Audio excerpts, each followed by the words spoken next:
Olá, muito bem-vindo. Estamos no ar com mais um Papo Reto com Roberta Dietrich, nosso encontro diário aqui na TV Oceano. Todos os dias de segunda a sexta às 10 da noite, a gente tem esse Papo Reto aqui com um super convidado. E você sabe que esse programa ele também é feito por você aí de casa. Você pode mandar a sua crítica, o seu elogio. Aliás, elogio eu adoro, tá? Mas as críticas também são bem-vindas, que elas que fazem a gente amadurecer, crescer, rever processos, está tudo certo. E se você tem alguém que você gostaria de indicar para o nosso programa, ai, Roberto, eu conheço alguém com uma história super legal, ou tem uma empresa, ou uma iniciativa, ou faz um trabalho social, ou tem uma história de vida que cá entre nós, né? Todos nós temos uma história de vida que renderia um bom programa de TV, uma boa entrevista. Você pode entrar, deve entrar em contato comigo no Instagram, @roberta.dietrich. Né? Mateuzinho, que é o nosso técnico, coloca aqui basicamente o nosso endereço para você acessar lá e dizer se você gosta do nosso programa, se você nos assiste e indicar, por que não, um convidado para a gente receber aqui no Papo Reto. Bom, hoje eu vou falar com um fenômeno, uma pessoa que recebeu uma medalha de uma sociedade europeia e é o primeiro brasileiro e o segundo não europeu a ser homenageado nessa área. Para a gente conhecer um pouquinho mais da história, eu apresento a vocês o professor Luiz Carlos Klein Jr., ele que é pesquisador e então ganhou a medalha Egon Stahl em Silver, que é da Sociedade Europeia, vamos colocar aqui, Sociedade Europeia de Pesquisa em Plantas Medicinais e Produtos Naturais. Que honra isso, né? Surpreso com esse resultado, professor? Com certeza, foi uma honra e foi uma surpresa também, porque como é por indicação, a gente nem sabe do processo, né? Nem sabia que estava concorrendo. Nem sabia que estava concorrendo, quando vi chegou a cartinha informando que eu havia sido selecionado. E quem é o professor Luiz Carlos, né? Como é que esse menino, né, esse jovem, né, vencedor desse prêmio, envereda aí para o caminho da ciência? Bom, eu fiz minha graduação em farmácia, né? Então eu sou farmacêutico, que muito me honra, por sinal. E durante o curso de graduação, o curso de farmácia ele é bastante amplo, e eu estava bastante em dúvida que caminho que eu iria seguir. E acabei, ao final do curso, ingressando na iniciação científica, e foi aí que eu me apaixonei pela pesquisa. Fiz mestrado aqui na Univale, depois fiz o doutorado, retornei para o meu pós-doutorado, ou seja... O doutorado foi onde? O meu doutorado foi em Cotutela, Universidade Federal do Rio Grande do Sul, com a Universidade Livre de Bruxelas. Então, eu segui esse caminho aí, que eu descobri na graduação e me apaixonei e tive certeza a partir dali que era isso. Vamos dar um passinho antes, professor Luiz Carlos. Esse menino se apaixona pela ciência por quê? Filhos de quem? Em que ambiente cresce para enveredar para a farmácia? Eu não tive um ambiente familiar assim de inserção em saúde e inserção em parte de química, por exemplo.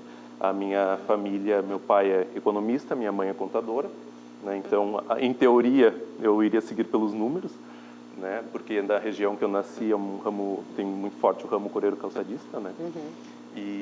Mas acabei me apaixonando principalmente por química no ensino médio, que eu acho que é um período que molda muito o nosso caráter profissional, principalmente. E, bom, aí eu acabei caindo na farmácia porque combinava química e biologia, que eram as duas áreas que eu tinha realmente paixão. Professor Luiz, que loucura que é a influência na vida da gente. Eu tenho isso. Claro, eu sou filha de uma professora de português e de um microempresário, então a comunicação estava sempre muito próxima, assim.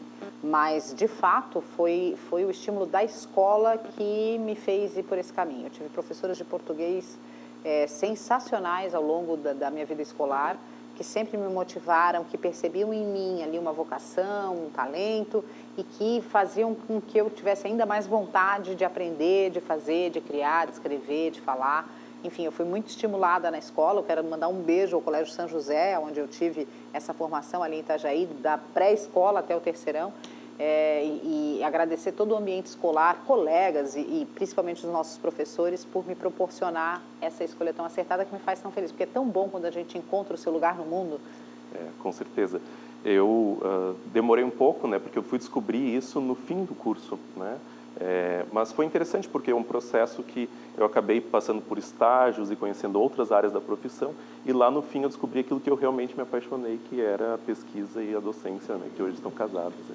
Bom, aí quando você fala de iniciação científica, também abrimos para um leque muito grande, né, professor Luiz? Porque você pode enveredar pela pesquisa dentro do mundo da farmácia, da alopatia, homeopatia, né, plantas. Por onde foi o seu olhar?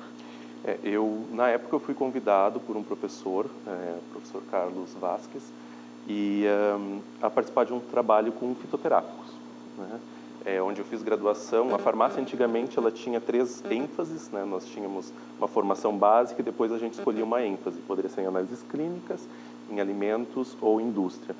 Hoje em dia essa divisão não existe mais, a gente se forma generalista. Eu já me formei generalista, na verdade, mas de qualquer forma, quando eu ingressei, o curso ainda tinha essas ênfases. E a ênfase era indústria, e junto ela tinha um olhar muito específico sobre fitoterapia, né, sobre o desenvolvimento de fitoterápicos. E então eu sempre tive esse nicho, digamos assim, percorrendo a minha trilha formativa, e por inserção nesse projeto eu acabei justamente caindo aí na fitoterapia e mais especificamente depois na química, na análise química de plantas, e foi por onde eu enveredei aí meu mestrado e doutorado. São quantos anos de estudo e de pesquisa, efetivamente? Desde a graduação? Nessa área de fitoterapia. Pergunta difícil, porque eu nunca fiz esse somatório, porque foram basicamente 1 ano e meio de graduação, mais 2 de mestrado, mais 4 de doutorado, são 7,5, 8,5, 9 anos até ingressar como professor. E agora, desde 2017, sou professor na Univale, então já temos aí mais 4 anos. E qual é a estrutura que o país oferece, eu falo em termos de país, né? E a nossa região em especial, oferece para o desenvolvimento da ciência com foco em pesquisa? Bom, a gente sabe que, né, nós temos vários problemas, especialmente de fomento, né? Nós temos, falando especificamente de plantas, potenciais plantas medicinais ou de interesse farmacêutico, de uma forma um pouco mais ampla, nós temos um potencial incrível, porque o Brasil tem a maior biodiversidade do mundo, né? Então, o nosso potencial é enorme. Mas a gente sabe que a gente carece muito ainda de investimento. Então, hoje, nós temos muita dificuldade de conseguir investimento em pesquisa básica, tanto que eu, desde que iniciei minha carreira enquanto professor, eu consegui submeter basicamente 2 projetos só, então desde 2017 até agora. E isso vem se agravando, né? A gente observa um agravo nesse sentido. Quando você fala submeter 2 projetos, significa pedir recurso federal para a pesquisa e obter? Exatamente. Um projeto foi federal e outro estadual. E quantos você gostaria de ter submetido ou teria capacidade de ter submetido, se houvesse fomento? Olha, a capacidade é difícil de mensurar, porque a gente move mundos e fundos para dar conta de submissão desses projetos. Mas, com certeza, pelo menos 2 anuais a gente teria capacidade de submeter, né, e, eventualmente, dar continuidade. Porque se a gente for pensar, por exemplo, hoje a indústria farmacêutica como um todo, ela está muito em voga em função da atual situação que a gente vive, né? E se a gente pensa na realidade de uma indústria farmacêutica e na realidade de uma pesquisa de base, onde eu, por exemplo, poderia submeter um projeto para ganhar em torno de 30 mil para 3 anos, né? E a gente pensa numa indústria que tem um potencial de milhões, bilhões, é muito díspara, né, essa comparação. Então, para pesquisador em início de carreira, tem sido um momento bem difícil, né, de conseguir fomento. Mas Professor, a gente dá jeito. Você falou ali, né, para começar, de que o Brasil tem a maior biodiversidade do mundo, então teria muita matéria-prima para ser pesquisada. E, de fato, com a falta de fomento, é correto da minha parte afirmar, me corrija se eu estiver errada, de que a pesquisa internacional, ou seja, os pesquisadores de outros países, conseguem ter melhores resultados com a nossa matéria-prima do que nós mesmos? Isso, de certa forma, é possível afirmar, sim. É claro que a gente tem uma série de legislações hoje que impedem o que a gente conhece, né, como biopirataria, por exemplo. Acho que a gente não pode nem tocar nesse assunto no sentido de que isso não deve ocorrer, então negligencio nesse sentido. Mas a gente tem uma legislação bastante restrita em relação a isso. Então, por exemplo, eu fiz uma parte do meu doutorado na Bélgica, eu tive que solicitar autorização para o governo federal para poder levar minhas amostras à Bélgica. Então, isso não é simplesmente, não é algo solto, né? Mas, com certeza, a capacidade de vários laboratórios internacionais eles acabam tendo maior capacidade, de fato, de pesquisa. A gente tem ótimos laboratórios nacionais, inclusive na Univale a gente tem uma grande capacidade de pesquisa, mas com certeza carece muito mais fomento. Quando a gente fala de fitoterapia, sempre vem à lembrança o bom e velho chazinho da avó, né? Aquelas ervas que empiricamente a gente já usava, a erva doce para fazer a criança dormir, o chá de boldo para o estômago. De fato, a ciência tem validado essas práticas populares? Sim, a ciência, porque isso surge de um movimento popular, né? O que a gente chama de um estudo etnofarmacológico, ou seja, é o uso de plantas, principalmente, pela população para fins terapêuticos, né? E isso é histórico, né? A gente tem essa linha de etnofarmacologia, que a gente chama, no Brasil e em vários outros países, onde a gente consegue, por exemplo, comprovar a eficácia e a segurança de um determinado produto com base no seu histórico de uso. Mas a pesquisa ela sempre tende a reforçar isso, porque ela vai evoluindo, né? Então, dentro do seu processo evolutivo, ela vai sempre ter a tendência a confirmar ou não, né, um potencial uso no farmacológico. A gente tem vários exemplos que foram confirmados por ensaios em pequenas escalas, em animais e depois extrapolado para humanos, bem como estudos que não confirmaram, né? Então, nós temos essa possibilidade. Até para nos ajudar, eu sei que devem ser inúmeros exemplos, mas o senhor podia citar alguns exemplos mais emblemáticos de plantas de comprovada eficácia no tratamento de doenças ou na prevenção até? Sim, a gente tem, por exemplo, a macela. A macela é uma planta que ela é bastante utilizada para problemas gástricos, né? E nós temos vários estudos com a macela, principalmente na região sul do Brasil. Inclusive, nós trabalhamos com a macela um tempo na Univale também. E ela demonstrou eficácia em estudos em animais, demonstrou uma característica química também, propiciando, então, a sua indicação popular. Mas essas não precisam ser colhidas na Sexta-feira Santa. Não, elas podem ser colhidas em outro período. Aí já entra outro nicho, digamos assim. Porque na minha família tem muito isso. A Sexta-feira Santa é o dia de colher a macela, a gente deixa ela secando lá, ela é usada durante todo o ano. Exatamente. Né, para os chás e tal, porque realmente para as questões estomacais resolvem. Algum outro exemplo? Nós temos o boldo, por exemplo, que ele também tem, é corroborado, digamos assim, o seu uso etnofarmacológico, o seu uso popular. As mentas, todos esses chás mais comuns, eles acabam tendo uma corroboração científica. E é muito engraçado porque às vezes as pessoas acham que a fitoterapia e a farmacologia, elas caminham separadas, né? Tipo, os medicamentos alopatas e os fitoterápicos, eles são de universos diferentes. Na verdade, a indústria farmacêutica ela pode sim se utilizar de princípios naturais de uma planta para elaborar um medicamento alopático, correto? Com certeza. A gente tem um clássico exemplo, é a morfina. A morfina ela é obtida da papoula. Então, a partir da papoula, você obtém a morfina, que é utilizada, então, para tratamento de dor, enfim, a codeína também é obtida da mesma papoula, né? Então, a partir de um produto natural, você obtém um medicamento alopático. Claro que quando você trata de complexidade de um extrato, por exemplo, porque uma coisa é um extrato, o extrato que é uma complexidade química muito grande, a gente tem vários, milhares de compostos químicos ali, a morfina é um deles. Então, quando a gente fala em extrato, a gente está falando principalmente em fitoterápico. Quando a gente fala no isolamento e obtenção de um produto específico, a gente está falando em alopatia, aí, um medicamento propriamente dito. E como é que está também o nosso país, enfim, e o próprio mundo no incentivo do cultivo dessas plantas, né? Algumas estão disponíveis meio que, né, naturalmente, né, disponível na natureza, mas outras elas precisam ser cultivadas até pelo seu uso em larga escala, né? Eu vou usar um exemplo bem simples dos campos franceses de alfazemas, né, que são aqueles campos lindos que a gente vê fotos no Instagram o tempo todo e que eles são produzidos em larga escala justamente para extrair, né, a sua essência para os perfumes, enfim, para a indústria cosmética. Como é que porque parte daí, né, professor, tem que ter essa base de agricultura, de desenvolvimento, de produção em larga escala, para que a indústria farmacêutica possa aproveitar esse composto. Com certeza. O extrativismo, que a gente chamaria então a coleta direta a partir da natureza, ele deve ser evitado ao máximo, né? Porque a gente tem a questão de depredação E também tem a questão que a gente, uma outra característica é que a gente não tem a manutenção da constituição daquela planta. Porque, por exemplo, se eu coleto uma planta hoje e coleto essa mesma planta no mesmo lugar dentro de um mês, é provável que a constituição química dela já não seja a mesma. E se ela não tenha mais a mesma constituição química, talvez eu não consiga garantir a qualidade, que talvez eu não consiga garantir a eficácia dela. Ou seja, cultivada num ambiente controlado, eu posso manter essas propriedades químicas e biológicas dessa planta. Com certeza. E, então, nesse sentido, a gente tem estudos e tem desenvolvimento nessa área de cultivo de plantas medicinais, mas ela é bastante incipiente ainda, né?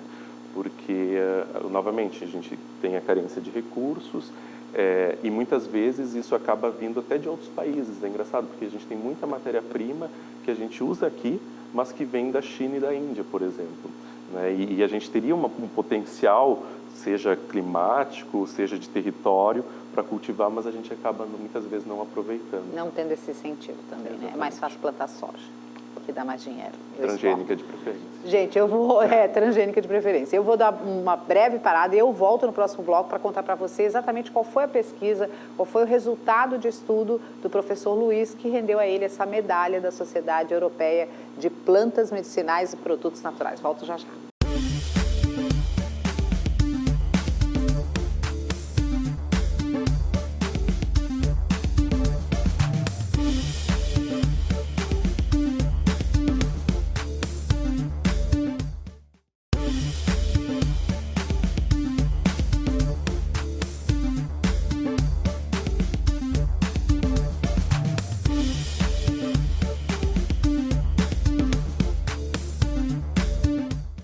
Estamos de volta e este é o Papo Reto com Roberta Dietrich, hoje tendo o prazer de receber aqui o professor Luiz Carlos Klein Júnior, ele que é pesquisador, professor da Univale, formado em farmácia, com mestrado, doutorado, e ele é o segundo não europeu e o primeiro brasileiro a ganhar uma medalha, um prêmio internacional da Sociedade Europeia de Pesquisa em Plantas Medicinais e Produtos Naturais. Professor Luiz, a gente terminou o último bloco prometendo para a audiência contar, afinal de contas, o que rendeu essa medalha.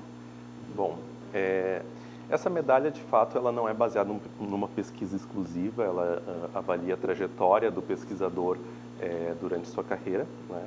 E eu acabei tendo uma maior inserção nessa sociedade em 2015, em função de uma participação num congresso deles, na época eu estava fazendo meu doutorado na Bélgica, e depois, em 2018, eu ganhei uma bolsa para participar de um congresso na China com eles, no qual apresentei um trabalho. Eu acho que talvez isso que fez despertar esse movimento na sociedade e, né, posteriormente, minha indicação. Qual foi o trabalho nesse momento?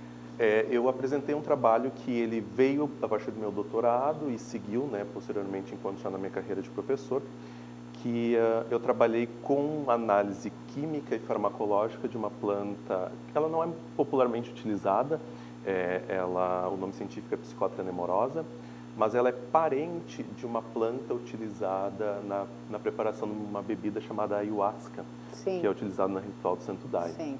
Então, nós trabalhamos em função das atividades centrais dessa planta, principalmente relacionadas a doenças neurodegenerativas, e a gente utilizou principalmente como base uma abordagem matemática para correlacionar aspectos químicos e biológicos. E o que motivou? Começou essa pesquisa porque um primo maluco tomou chá de ayahuasca? Não. Foi muito em função da minha ex-orientadora, a professora Amélia Henriques, da Federal do Rio Grande do Sul. Ela já trabalha com essas plantas há aproximadamente 30 anos. E à época, então, nós iniciamos mais um trabalho com uma espécie que ainda não havia sido estudada pelo grupo. E eu sempre quis ter esse estudo que a gente chama de quimiometria, que, digamos, é o uso da matemática para explicar fenômenos químicos. E aí eu fui em busca de grupos que trabalhavam com isso. Lá no laboratório a gente ainda não tinha esse know-how. E aí que a gente começou a estabelecer parcerias para dar seguimento nesse trabalho. E no fim, claro, quando a gente fala, né, num doutorado, num mestrado, muitas vezes as pessoas perguntam, especialmente na nossa área, mas para que serviu tudo isso, né? Você chegou a lançar um produto no mercado, isso gerou um novo medicamento? Não. A primeira função, eu entendo que de um mestrado ou doutorado, é a formação de recursos humanos, né? Gerar um produto é consequência. E a gente sabe que a geração de um novo produto não é assim tão simples, que vai ocorrer em 2 ou 4 anos.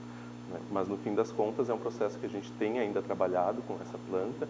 Ela mostrou alguns resultados bem interessantes, que a gente chama in vitro, ou seja, em escala de bancada. Depois nós trabalhamos em vivo, na verdade, com pequenos vermes, que são C. elegans, em parceria.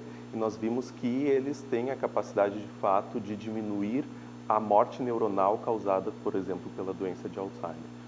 E agora a gente está avaliando outros aspectos, com alunas minhas de mestrado, a parte principalmente de toxicidade dessa planta, né, que a gente não chegou a avaliar, e alguns aspectos também de capacidade, digamos assim, de chegar no sistema nervoso central, no cérebro. Que é muito a se desenvolver ainda, né? Porque, exato. Além da amplificação dos casos, né, ou pelo menos do quanto a gente tem visto publicamente o aumento de casos de doenças neurológicas de uma forma geral degenerativas, né? A gente fala do Alzheimer, que talvez seja a que mais impacta e a gente mais conhece, mas você tem a ELA também, Sim. que vai definhando, né, uma pessoa até que ela não consiga mais respirar, e isso acomete crianças com meses, né, com a tenra idade, e é bem dramático, e os tratamentos são caríssimos. Recentemente eu vi uma matéria, inclusive, de um tratamento de uma criança com doença neurodegenerativa, cujo remédio era milhões o valor de uma dose desse remédio. Por que essa indústria ainda é tão cara e por que talvez pela falta de incentivo à pesquisa, né? Porque a gente, como você falou, tem o processo, e numa sociedade que quer tudo no estalos de dedo e que já não tem a cultura da ciência, como a nossa, né, a brasileira, sempre tem essa pergunta, né? Mas para quê? Né? Para formar a base, para ter informação, para desenvolver, né? E que pode demorar 20 anos, mas se lá na frente salvar uma vida, está valendo, né? Exatamente.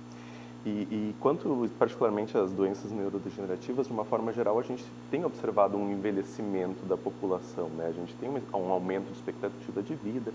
Isso vai, invariavelmente, decorrer em doenças, muitas vezes, que estão, de certa forma, relacionadas à idade ou cuja a idade seja um potencial risco, né? Como é o caso das doenças neurodegenerativas e do câncer, propriamente, né? Mas hoje é um assunto muito complicado, porque a gente não conhece a gênese, a gente não sabe de onde vem o Alzheimer exatamente, né? A gente tem algumas teorias, tanto que a gente fala em teorias, a gente não fala de certezas, né? E quando a gente tem teorias, desenvolver algo em cima da teoria é mais difícil ainda. Tanto que a gente tem várias indústrias, grandes indústrias, que abandonaram trabalhar com doença neurodegenerativa porque é muito caro e não tem gerado novos medicamentos. A gente tem nenhum medicamento cura, né? Todos eles são sintomáticos, tratamento de sintomas, né? E então acaba sendo muito caro. E aí, obviamente, a indústria ela é regulada pela economia, ou seja, aquela questão mercadológica. Ou seja, se a sociedade como um todo, se os governos não incentivar, a indústria não vai bancar, como ao contrário em outras áreas, que ela efetivamente é quem faz a roda girar, pensando, obviamente, na questão mercadológica. Em relação ao seu trabalho, você falou que era por uma questão de indicação. Hoje você já sabe qual foi a trajetória para chegar a esse prêmio? Quem foi que indicou? Como é que aconteceu? Sim, a indicação foi da minha ex-orientadora, a professora Amélia, que me indicou à sociedade. E aí foi formado um comitê, que eu não sei exatamente quem formou o comitê, mas aí foi formado esse comitê que acatou, então, essa nomeação. Não sei quantos concorreram, não sei quem mais concorreu. Sabe quantas pessoas ganham essa medalha por vez? Essa medalha ela ocorre a cada 2 anos, né? Nós temos a medalha de bronze, ocorre um ano, no ano seguinte a de prata, e assim sucessivamente. Então, nós temos em torno aí de 10 a 15 pesquisadores no máximo que ganharam a medalha de prata no mundo. Isso. Uau! Lembrando que ele ganhou de prata porque ela está condicionada à idade do pesquisador, né? Até 30 anos seria bronze, de 30 a 40 prata, e de 40 a 50 anos seria o ouro, é isso? Acima de 50 ouro. E esse prêmio, além da medalha, envolve, se eu não me engano, 3 mil euros, é isso? Exato, isso. Já tem destino esses 3 mil euros? Não. Esses 3 mil euros, na verdade, provavelmente eu vou reservar para participar das reuniões da sociedade. Uau, também muito bacana. Passa a fazer parte dessa sociedade ou você já fazia? Eu fazia parte desde 2015, né, no qual participei de um congresso com eles, e aí permaneci vinculado à sociedade.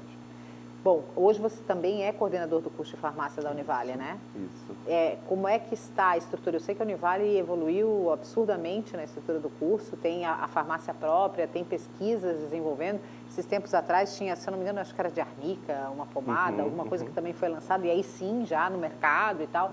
E a minha mãe, então, estava certa o tempo todo, para cicatrizes nada melhor do que a arnica. E eu brinco muito, porque a minha mãe gosta muito, ela tem aqueles livros das plantas que curam, enfim.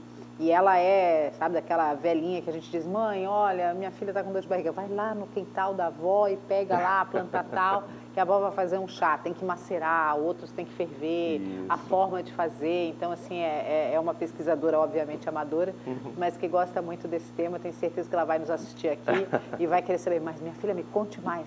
Tem alguma publicação nesse sentido para a gente acessar essas pesquisas com as quais o senhor tem desenvolvido? Então, a divulgação das pesquisas, ela muitas vezes vai ocorrer no meio científico, principalmente, né? Mas a gente tem algumas parcerias com, por exemplo, com a Prefeitura de Itajaí, alguns programas, por exemplo, o Plano de Saúde, no qual eu não faço parte da coordenação, quem faz parte é a professora Angélica, do curso, onde a gente tem, então, um processo principalmente de divulgação da questão da fitoterapia como um todo. Então, eu acabo ficando mais na ciência bruta, digamos assim, na parte mais química e farmacológica, mas nós temos professores que trabalham principalmente na divulgação do uso, do cultivo, da preparação, e isso é extremamente importante, é extremamente enriquecedor também. Eu já participei algumas vezes desses processos de formação, digamos assim, e é muito interessante porque você capta experiências diferentes daquelas que você está acostumado.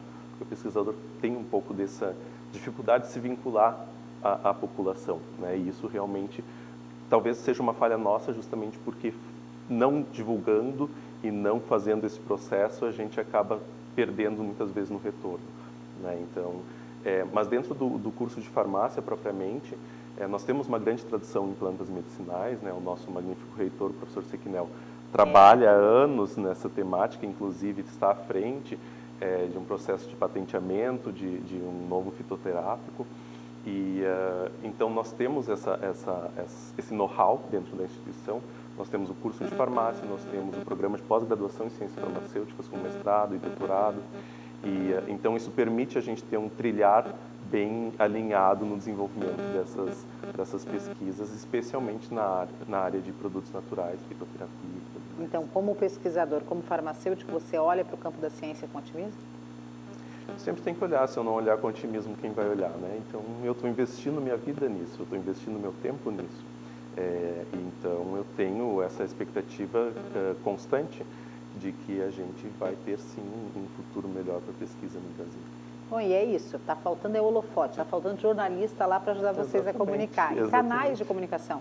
A principal revista de ciência hoje no mundo, me fugiu o nome. A Nature. A Nature é uma das que mais produz pesquisa sobre isso. Tem a Science. Mas e a Science, mas elas são voltadas, quem lê, quem consome, quem escreve, fica sempre dentro da mesma bolha, né? Exatamente. A gente tem que ultrapassar esse muro das universidades, dos institutos, das sociedades e trazer isso para todos nós, como aqui, né, num canal de TV, que a gente tem uma audiência bem variada, de vários públicos, para que as pessoas comecem a perceber a importância da ciência. A gente tem hoje grandes leis de incentivo à cultura, a gente precisa também usar desse fomento, até porque a cultura tem seus porta-vozes muito eficientes, né? São atores, políticos, cantores, enfim, que vão e pedem e lutam por isso. A gente precisa ter também bons porta-vozes, como é o seu caso, para a ciência, para a gente mostrar para a sociedade a importância do estudo e da pesquisa. Muito obrigada, viu? Muito obrigado. E parabéns pela medalha. Muito obrigado mesmo. Tá certo, pessoal. Olha, hoje eu conversei aqui com o professor Luiz Carlos Klein Júnior, ele que é farmacêutico, doutor em ciências farmacêuticas pela Universidade Federal do Rio Grande do Sul